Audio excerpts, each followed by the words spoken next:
Hello, welcome pen friends. My name is Chris and I'm back with another pen video. This time we're going to talk about the TWSBI Eco.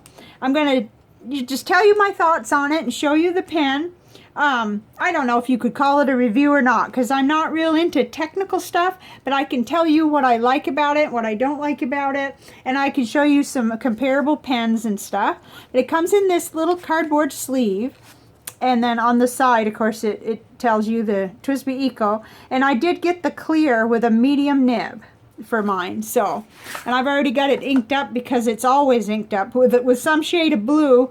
Normally, I've always got either Diamine Florida Blue, or my other favorite for this pen is Robert Oster Lake of Fire. In fact, as soon as this runs dry, that's what I'm going to be rinsing out and putting in there next. So, oh my, I didn't have that much trouble opening it before, but so here's the pen here, and the box does come with the wrench so that you can do the takedown of it and clean it or put grease, service it, and then a little bit of liquid silicone grease in there too. And then I have it turned so I can see the little chart with all the breakdown of the parts. So that's kind of cool. You could take all that out, and there's a little bit more in the packaging too, as far as, kind of symbolic instructions.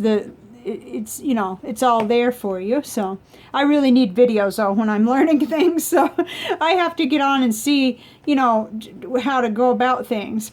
So this is the pen, and this is the end of it here with the little TWSBI logo. And the Eco stands for economical. So it is, up to this point, one of their more inexpensive pens. There's going to be another one coming out that even blows this out of the water as far as price in mid-August. So looking forward to seeing what that'll be like, the TWSBI Go pen. But this is a built-in piston filler.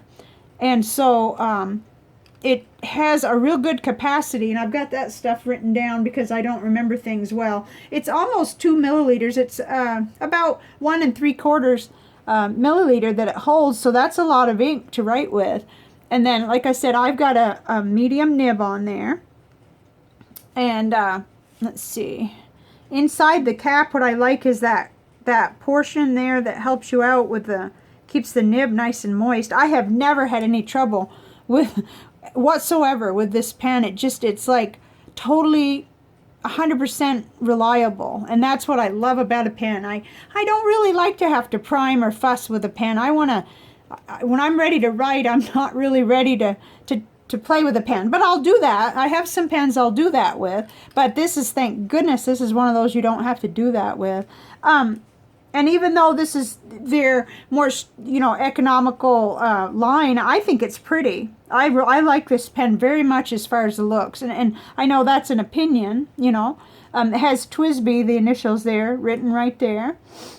And all you do to fill it is just stick the end in the ink and use your knob here to expel and put in ink. So that's really, really, really simple. And when I first got it, I just wasn't sure how I'd do with this type of pen, but I listened to the encouragements I was hearing from others, and I went for it. And I still haven't taken this one apart with the wrench yet, but I haven't had it all that long. I haven't quite had it a year, I don't think.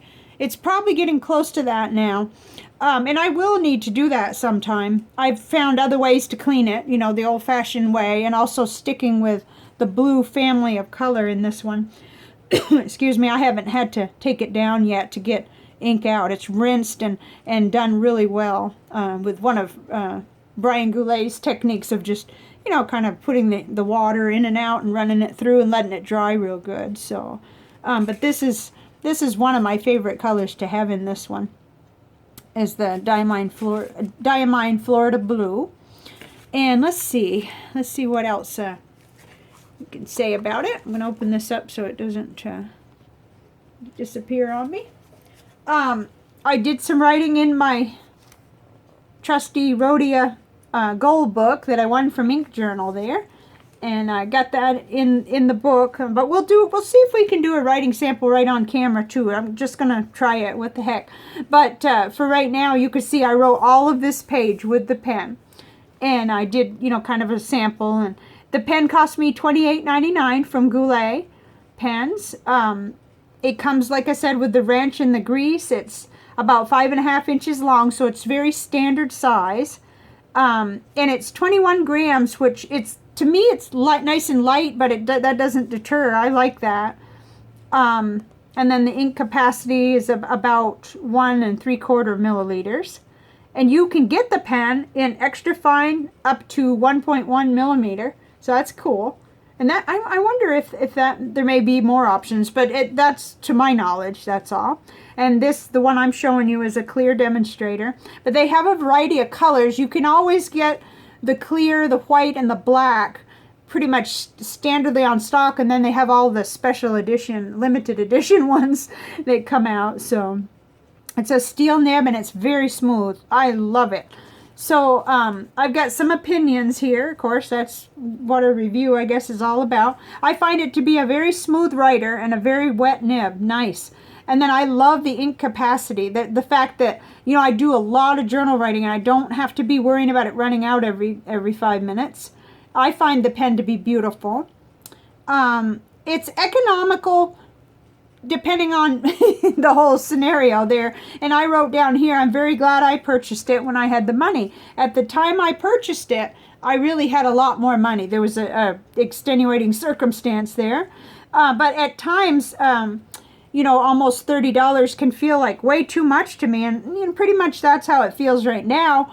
But it's worth it. So there's that. There's what I always judge things is not just how much they cost, but is it made with quality materials? And I definitely say it is. Now, over here on the con side, you know, this is personal, but I find it a little different cleaning these kind of pens. So, you know, that's because I'm not used to it yet. But I'm getting used to it. I'm getting a few techniques here and there, picking up ideas. But it's not quite the same as the ease that I find cleaning a cartridge or an eyedropper pen. The other thing is I have the perception that the feed is very delicate, so I'm afraid to pull the nib and feed out, which I do all the time on some of my other pens, my Jen Howes, you know, so that I can, you know, clean it more thoroughly and that kind of thing. But that may change over time. I may get more comfortable with that. But that's just a perception of mine, and I've read that people, you know, there's cautioning you not to make the mistake of bending those fins on it. So, and then of course the ever ready question, would I purchase this pen again? Definitely. Yes, yes, yes. I'm so glad that I did get it too. When I had more money, you know, to spend on pens, I bought this one, and I bought some I bought a Diamond 580 too. But this the reason I'm doing the review on the Eco first is because I actually love this one the best of all my TWSBIs, and I have quite a few. I've got the TWSBI Eco T, and I've got the Diamond 580, and I've got the TWSBI Mini. And my two favorite of those is this one here, the TWSBI Eco, and the Mini, which the Mini will be next on my review chart. So, I mean, these are pens I grab for every day. And if I haven't written with it yet that day, I go out of my way to do some more, you know, writing so I can write with it. So I just wanted to kind of show you. And now let's pull out some pens that we could compare it to, because I think that does help. You know, it helps me anyway, even though some of this is going to be apples and oranges. Really, it is, because, you know, two of these are piston fillers, but two are not. So let's start with the two cheaper pens. First of all, here is the Wing Sung 3008. And this is a very economical pen. This is a pen that's under $4. And even if you add in the cost of a Llama nib, which I happen to have an extra one, so I didn't go out of my way to purchase an extra one. One of my pens came with an extra nib from Gold Spot. And so I put the fine Llama nib on here.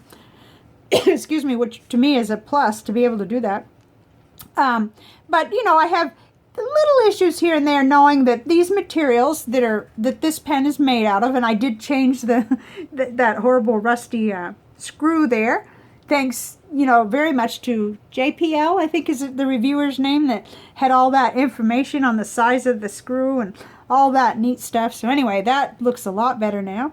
But, you know, the materials like the rusty screw that I did have on here, and just obviously it's not made the same as the TWSBI.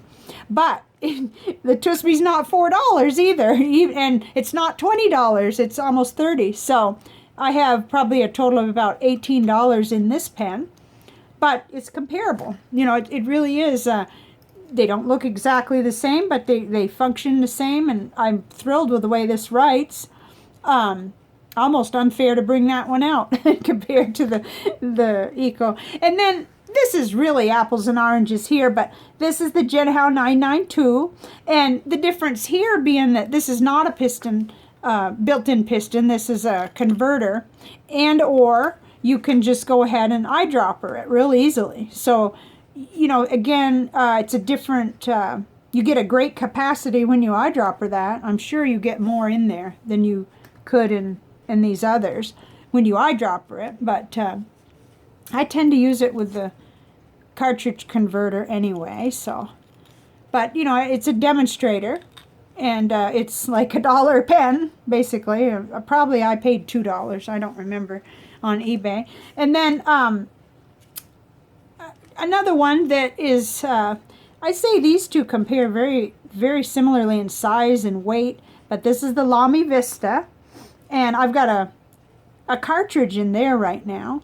So, again, not a piston filler, but, you know, it just gives you something to compare the pen to as far as looks, as far as, you know, price. And I can't really remember. I believe these are very similar in price, though. If I'm not mistaken, we're talking in the ballpark of $30. This may be a little cheaper, but right now my memory's failing me. I'll have to look that up and write it in the comments later. But okay, then this is a much more expensive TWSBI. This is the TWSBI Diamond 580 all, and it's probably $60 if I'm not mistaken. And you know, I was real overzealous in buying pens when I started in the hobby, and I just had to have one, you know. But if I knew now, or knew then what I know now, I probably wouldn't feel compelled to purchase one unless I just had the extra money and thought, okay, you know. But the way they write, I just like this pen better, and it's a puzzle to me. You know, it's not something I can really pinpoint other than the grip. That's the only thing that I can say, is that I just like the way this pen, the TWSBI Eco, feels in my hand when I'm writing better. But that's a very, very personal thing. And it's not like there's anything wrong with this one at all. But I'm not my hand just not as happy with this one. Although I do a lot of writing with the other one. This one I don't have inked up right now. But I wanted to show it because it is the only one I have that's a clear, completely clear demonstrator. So, but I am happier with the grip on the Eco. So once again, there, you know, there's the cheaper edition seems to be better for me, but not everybody would have that experience. So I just wanted to mention it. If you go to a pen show or you have friends that come to a pen meeting and you get to try these pens out, that would be great, because then you wouldn't have that just ordering and waiting to see what you think. And it's not like as if it's a terrible thing that I have, you know, a pen that I now know I don't like quite as much as this one. That's not terrible. It's really good for me to learn, and then there's all kinds of options going forward as far as what I keep and what I pass on or what I sell, or, you know, all of us, we have those options. So I think it's pretty cool. Oh, I wanted to say that as far as little the size wise and everything, it fits right into a medium rickshaw pen sleeve. So that's just, you know, I love to show my pen sleeve. So there you have it. So it's a daily writer for me. I love it. I wouldn't know what to do without it. And I definitely have it in my mind that I'd like to have another one, because I'd really like to have a broad nib for letter writing. I love the medium nib for all my journal writing and my everyday note taking, but I just love broad nibs right now for writing letters. And, you know, that's something where I find that I reach for this a lot because I can slip the broad Lamy nib that I have right on this wing sung. So, you know, it's like a kid, you know, give it a cardboard box and they'll play with it, but you bought them a real expensive toy and they, you know, don't always play with it, I guess. And so that, I think, pretty much does it, except that I did want to go ahead and get a notebook and see whether or not I could do a little bit of writing on camera. I've lowered my rig here just a little, and because, you know, it's just something I haven't done yet. So let's see what we can do. Let's just try it. So here we have it. This is the TWSBI Eco clear medium nib.